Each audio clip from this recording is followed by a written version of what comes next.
dag skal vi lave et sundhedstjek på den fine Ulla her, som er en gul kornslå. Og hun er vores sødeste slange i truppehuset. Og det vi gør først, når vi tjekker med Ulla her, det er at kigge på, er hun til stede? Er hun nysgerrig? Og det er hun jo meget tydeligvis. Og man kan se, at tungen den er ude, og hun løfter til luften. Og man kan se på hendes øjne. Og de kan godt snude lidt. Hvis hun er tæt på hamskifte, så bliver de sådan hvide. Men hun har lige haft hamskifte, så hun ser rigtig fin ud lige nu. Og hun er mega nysgerrig. Og så kan vi også kigge på hendes huld, hvor vi prøver at finde, hun skal være plan her på.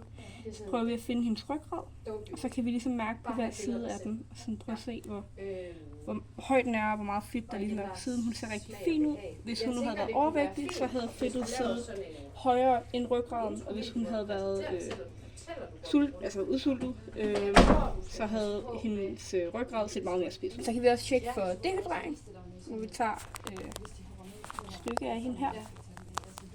Så niver vi lige lidt, så vi kan finde lidt. Hun er meget spændt ud lige nu. Hun er ikke helt interesseret. Men hun ser rigtig fin ud. Man skal lige nive huden, der hvor den er lidt løs, og så skal den falde på plads igen efter et par sekunder. Så kan vi kigge på skalten,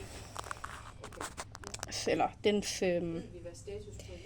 kloak, som er heromme. Og generelt, hvis der er noget galt der, så hvis der er beskidt for eksempel, eller hvis hvis der er noget væske, eller hun er rødlig, så kan det være et tegn på noget sygdom. Og det er også der om både slangens kønsorganer og der, hvor afføringen kommer ud af.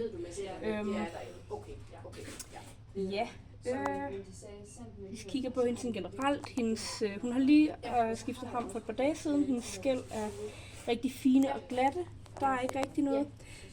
Hun har et skældsår et sted her på siden af maven, men det er ikke noget, som er et problem. Man kan også kigge på slangens afføring. Den finder vi over i hendes bur.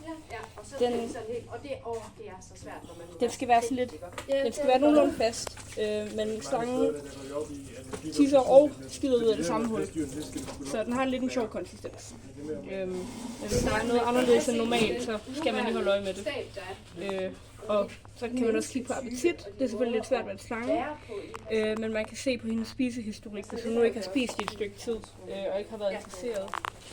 Så kan det også være et tegn, så skal man selvfølgelig, hvis man finder noget som helst, så skal man selvfølgelig kontakte dyrlægen.